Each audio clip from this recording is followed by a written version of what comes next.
अच्छा जी, आगे बढ़ते हैं और बात करते हैं आपकी खूबसूरती से मुतालिक, हम सबकी खूबसूरती से मुतालिक। और वो ये है जी, हमारे जो बाल होते हैं वो हमारी शख्सियत को बड़े जाज़िब नज़र बना देते हैं। आपकी पर्सनालिटी, अच्छे से हेयर स्टाइल हो, आपने बालों को अच्छे से कैरी किया हुआ हो और आपकी बालों की सेहत से मुतालिक आपको इन्फॉर्मेशन हो, राइट शैम्पू आप इस्तेमाल करते हो, ऑयलिंग करते हो, तो आपके बाल महफूज रहेंगे। आजकल एक जो बड़ा मसला है वो ये है जी, बच्चे नौजवान नस्ल के अलावा बच्चों में भी हम देख रहे हैं बहुत कम एज में बाल सफेद होना शुरू हो गए।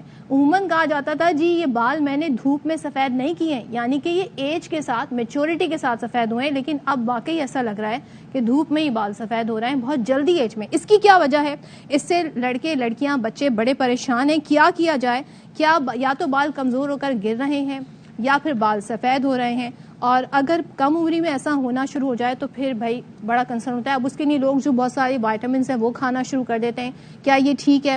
ये तमाम तरह की बातें हैं। इस पर बात करने के लिए आज हमारे साथ मौजूद हैं हकीम शाह नज़ीर साहब। उनसे बात करेंगे। अस्सलाम वालेकुम सर। वालेकुम अस्सलाम। मैंने सही बताया? मैं ठीक हूँ अल्हम्दुलिल्लाह। मैंने सही बताया कि बच्चों में भी मसला है, छोटे बच्चों में, स्कूल गोइंग में, तो बाल क्यों इतनी जल्दी सफेद हो रहे हैं? मेन रीजन होता है आजकल साइनसाइटिस एलर्जी। साइनसाइटिस एलर्जी, गले में बलगम गिरता है, नाक बन रहती है, बच्चे गिर जाते हैं, चेहरे पे चोट लगती है, नाक पे लगती है। तो जब उसको नाक पे लगती है तो जाहिर बात है नाक टेढ़ी हो जाती है, हड्डी बढ़ जाती है उसमें, और उसमें यह है कि फिर गले में रेशा गिरना शुरू हो जाता है। तो इसकी वजह से एक तो बाल सफेद होते हैं, दूसरा दांत भी खराब होते हैं और मेमोरी भी लॉस होती है, बच्चा सुस्त रहने लग जाता है, तो इसलिए वक्त से पहले सफेद हो जाते हैं। दूसरी चीज ये है कि मुख्तलिफ हार्मोनल चेंजिंग्स की वजह से बाल गिरना शुरू हो जाते हैं, चाहे वो मर्द हज़रात हो या खवातीन हो। आजकल दोनों का मसला बना हुआ है ये। मर्दों में यहाँ फ्रंट से खाली हो रहा होता है, बैक से खाली हो रही होती है सर। दूसरा खवातीन में यूं करते हैं तो लटें निकल रही होती हैं। बाज़ औक़ात मुख्तलिफ बीमारियों के ख़त्म होने के बाद, जैसे डेंगू, मलेरिया, टाइफाइड और इन बीमारियों के बाद जो है बाल गिर रहे होते हैं। बाज़ डायबिटिक पेशेंट होते हैं, शुगर के मरीज़ होते हैं, उनके बाल गिर रहे होते हैं। पॉलिसिस्टिक ओवरी की वजह से बाल गिर रहे होते हैं, कॉन्स्टिपेशन की वजह से बाल गिर रहे होते हैं, और बेतहाशा सर दर्द रहता हो या दिमागी काम बहुत ज्यादा हो तो भी बाल गिर रहे होते हैं। अच्छा, ये बताएं, कराची की अगर मैं बात करूं तो यहाँ तो मीठा पानी भी, पीने का ही साफ पानी नहीं मिल रहा, तो बाल जो धोने के लिए पानी हो तो वो भी आपको पता है बोरिंग का पानी है, टैंकर से जो पानी आ रहा है, नोबडी नोज उसमें क्या क्या केमिकल्स हैं। ये भी वजूहात है? जी बिल्कुल वजूहात हैं। खारा पानी जिस घर में भी यूज हो रहा होता है उसमें आप देखें सबके बाल गिर रहे होते हैं, बाल रूखे होते हैं, बेजान होते हैं। अगर जैसे मर्द हज़रात, खवातीन के तो चलो यूं करते हैं तो लटें निकलती हैं। आजकल मर्द हज़रात भी जो है यूं बाल करते हैं तो बालों पे हाथ में आ रहे होते हैं सारे बाल, और क्योंकि कमजोर हो चुके होते हैं जड़ें, और बाज़ औक़ात खुश्की की एक परत जमी हुई होती है और उसमें ईचिंग भी महसूस होती है। अगर बाल उसमें से टूटता है तो उसमें से जड़ पे खुश्की लगी हुई आती है।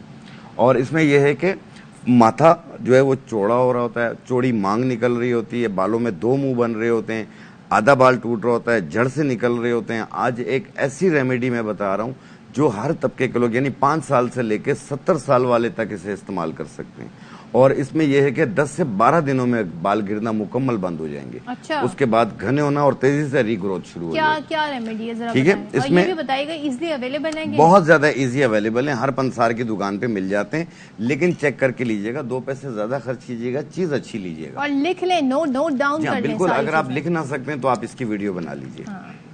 देखें, आपने सबसे पहली चीज लेनी है ये रोगन 12 तुखम, 12 बीजों का तेल है ये। ठीक है, ये आपने लेना है आधा पाव रोगन, 12 तुखम आधा पाव, यानी 120 ml। आप मेहंदी सर पे लगाते हैं, ये मेहंदी के बीजों का तेल है। रोगन तुख्म हेना, ये भी आधा पाव, मेहंदी के बीजों का तेल। ये ऑयल पंसारी को बोले आप मेहंदी के बीजों का तेल दे दें, आपको दे देगा वो।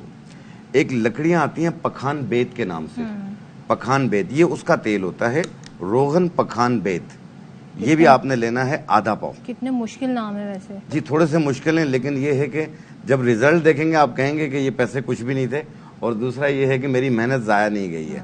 आप तो कलौंजी, अभी तक हमने 3 तेल इस्तेमाल कर लिए, 3 और बाकी हैं। जी हाँ, कलौंजी का तेल, कलौंजी तो भाई बेस्ट है। ये आपने लेना है 30 ml। कलौंजी के बीज भी खाए जा सकते हैं? जी हाँ, खाए जा सकते हैं। और कद्दू का तेल, कद्दू का तेल, जी हाँ, ये भी हमने लिया 30 ml, 30 ml। तो बहुत सारा तेल हो गया है। तो टोटली 6 तेल हैं, 8 तेल हैं ऐसे हैं।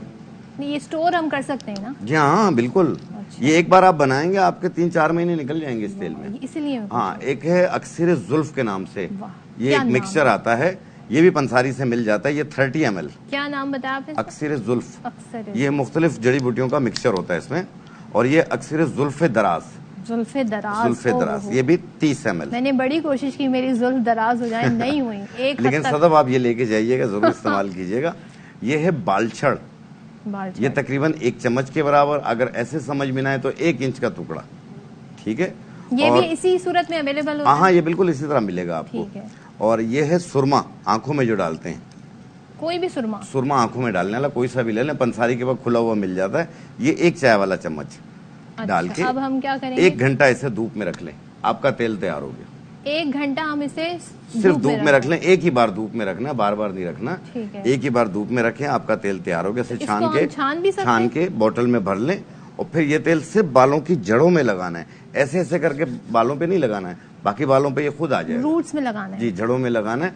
2 घंटे के बाद धो लें, या रात को लगा लें, सुबह धो लें, 1 दिन छोड़ के। आप देखिएगा 10-12 दिनों में बाल गिरना बंद होंगे। इजीली वॉश आउट हो जाता है? बिल्कुल इजीली होता है, इतना वो नहीं होता। और जैसे सर खाली हो रहा होता है, गंजपन के असरात आ रहे होते हैं, ये तमाम खत्म होकर बालों की रीग्रोथ होगी। आपकी सोच से भी ज्यादा आपके बाल लंबे होंगे, क्योंकि मेरी अपनी बहू बेटियां ये लगा रही हैं। अगर आपके बाल कंधों तक है तो कमर तक आ जाएंगे, कमर तक है तो हिप्स तक आ जाएंगे। में ये थोड़ा सा टाइम लेगी। हर महीने 1 इंच बाल बढ़ता जाएगा। मैं कोशिश करूंगी, फिर मैं आपको इसका रिजल्ट जरूर फीडबैक दीजिएगा। फीडबैक ये बताएं, बाल काले हो जाएंगे इससे? लेकिन काले 35 साल से अगर कम उम्र है, अगर बाल व्हाइट हो रहे हैं तो 1 अखरोट तोड़ के सुबह निहार मुंह रोजाना खाएं 4-5 महीने तक। 35 साल से अगर आप कम उम्र है, 35 साल वाले बस 35 साल बाद मेरी तरह बर्दाश्त फिर कलर करें, डाई करें। अच्छा, ठीक है ना, जारी बात है। लेकिन कुछ तो ऐसा बता देना कि रुक जाएं।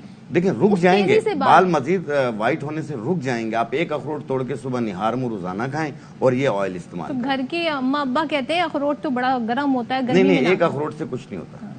लेकिन मगज निकला हुआ ना लीजिएगा, साबुत अखरोट लीजिएगा, तोड़ के उसका मगज निकाल के फ्रेश खाइएगा। अच्छा, आपने ये जो निकला हुआ होता है ये बासी हो चुका होता है। तो वो क्या करेगा जो 35 साल से कम उम्र है? जी, उसमें ये चांसेस होते हैं बाल काले होने के। यानी आपके बाल व्हाइट से ब्लैक हो जाएंगे? आस्ते आस्ते होंगे, आस्ते आस्ते होंगे। और ये तेल भी यूज कीजिएगा, आप देखिएगा गिरना जड़ना भी दूर होंगे, घने भी होंगे। और बाल जब घने होंगे तो जाहिर बात है जो उसके नीचे के जो बाल आपके निकल रहे होंगे वो उनका कलर चेंज होगा। तो वो जो गर्मी में अब हम देख रहे हैं, एक फैक्टर ह्यूमिडिटी का भी है। कराची जैसे शहर में तो बालों में ह्यूमिडिटी से क्या हाल होता है सबको पता है, सारा मॉइस्चर जो है वो सब कुछ आता है। दूसरे जो लड़के हैं वो हेलमेट पहन के बाइक पे बड़ा लंबा लंबा सफर करते हैं, रोजाना 1 घंटा 2 घंटा आना जाना, वो कैसे अपने बालों की हिफाजत? पसीने में जो होती है उसमें तेजाबियत होती है, वो बाल गिराती भी है और स्किन भी खराब करती है। तो फिर क्या करें? एक होता है जैसे एलोपेशिया, ऐसे गोल गोल निशान बनते हैं सर पे, ठीक है, बालछड़ जैसे कहा जाता है। ऐसी सूरत में आपने अंडे की जर्दी लेनी है, उसमें 1 चाय वाला चम्मच ये सुरमा मिलाना है, मिक्स करके अपने बालछड़ वाली जगहों पे लेप कर लें। आधा घंटा रोज आना, आप देखिएगा कुछ ही अरसे में आप देखेंगे इसमें से बाल उगने लग जाएंगे, वो जो बैक्टीरिया है वो खत्म हो जाता है। अच्छा, यानी कि वो अंडे की जर्दी और जो सुरमा है वो बैक्टीरिया को किल कर देता है और वापस बाल उगने लग जाते हैं वहाँ पे बाल छड़ के, इंशाल्लाह ताला। तो ये कीजिएगा। दूसरा ये है कि देखें आप अपना ख्याल रखें, थोड़ा सफाई का ख्याल रखें। आप हेलमेट पहनते हैं लेकिन जब अपने जगह पे पहुंच के, आप मैंने अक्सर देखा है वो हेलमेट के साथ ही घूम रहे होते हैं। नहीं, ये काम ना कर, मैंने अक्सर देखा है गर्मी में भी हेलमेट के साथ। लेकिन उससे आप उतार लिया करें, थोड़ा ऑक्सीजन दें आप बालों को। और जब हम ऑयल कहते हैं ना कि 2 घंटे बाद धो लें या रात को लगा लें, सुबह धो लें, 1 दिन छोड़ के लगाएं, इसलिए कहते हैं कि बालों को ऑक्सीजन मिलनी चाहिए। लोग अक्सर ही करते हैं क्योंकि कई बाल अगर कम हो गए तो अमूमन मैंने लड़कों में देखा है वो सारा वक्त पूरा दिन कैप पहने रहते हैं। तो वो क्या करें भाई, कैसे? देखिए, बालों को मैंने अभी कहा ना कि ऑक्सीजन मिलनी चाहिए। आप कैप के थोड़ा सा हवा लगने दिया करें ऐसे, तो भाई उन्हें छुपाना भी तो है ना। नहीं, इतना भी नहीं होता। अगर आप देखें, एक होता है विरासत से गंजपन, खानदानी होता है, ठीक है, उसमें तो आप कुछ नहीं कर सकते, लेकिन उसको कुछ अरसे के लिए रोक सकते हैं, ठीक है। तो जो मैंने अंडे की जर्दी में सुरमा मिला के लगाने को कहा है वो आप लगाइए और ये ऑयल यूज कीजिए। ये आपके बालों को महफूज कर देगी कुछ अरसे तक, क्योंकि खानदानी बाल जरूर गिरते हैं।